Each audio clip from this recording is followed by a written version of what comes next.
a good home, into the street. And then we've talked about Gang-Free You and Me, which is Judge Kowalski's program of inviting kids to be helped to get out of gangs. And you're saying now that the chiefs are the ones that really have to be influenced. They have to be influenced, Corinne, if we want to make a difference, a big impact in the beginning.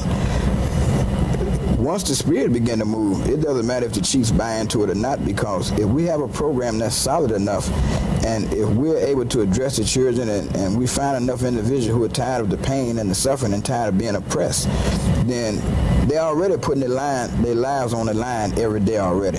I think there's enough of them that would sacrifice probably getting hurt to leave the gangs before they would, continue to stay in.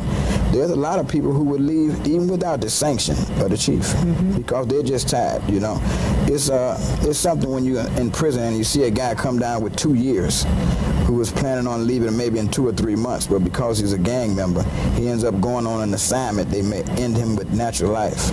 And that happens all the time. Guys come down there with a few months to do, and they end up being down there for 15 or 20 years because of gang activity. And there are a lot of guys who are just tired of being used.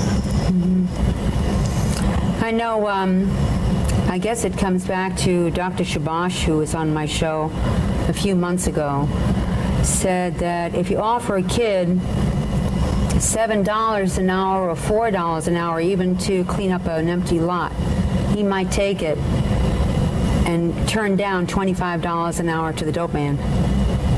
Exactly, Corinne. So perhaps a lot of it is putting a hand out to a lot of the little kids and giving them something to do besides hanging around the street corners.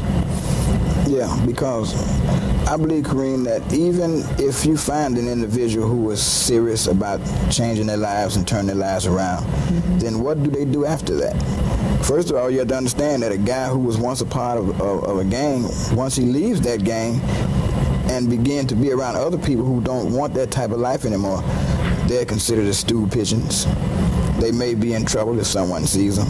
So when you talk about a program like that, you're talking about everyone would have to be involved, because we'll need the help of everyone. You may need safe houses. You may need jobs, guys that would need to do something to keep themselves busy. There's a lot of things that has to be done when you talk about just leaving the mob.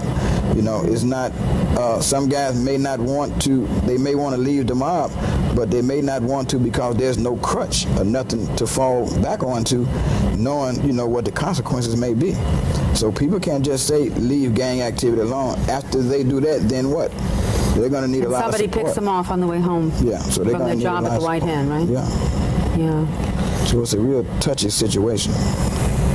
So you need some safe houses for people to go to, because every family can't just leave. Exactly. Their neighborhood. Michael, we're filming this at Cook County Jail, but in a rather unique part of Cook County Jail. And that is Gateway SATC, which is Gateway Substance Abuse Treatment Center. Right. I think they have 360 beds here in Cook County Jail for a drug rehabilitation program.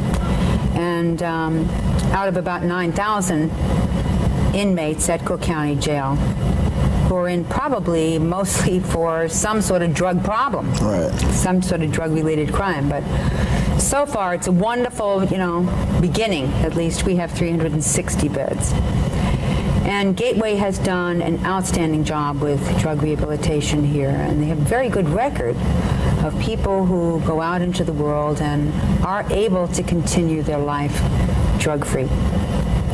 You had some wonderful ideas about people in gangs, and we were talking about it the other day, and I wonder if you'd like to tell us a little bit more about your ideas about that. I believe in the 12-step program, Corinne, because I know where my life was at before I came in contact with this program, and it has helped me a lot. I believe the 12-step program, along with some other issues, could help gang detox. The very first step that talks about unmanageability and being powerless over certain things. Tell the audience who's not perhaps really knows the 12-step. What is the first step? The first step is that we admitted that we were powerless and that our lives had become unmanageable. And I believe that in the sense of gang activity, that step is ideal.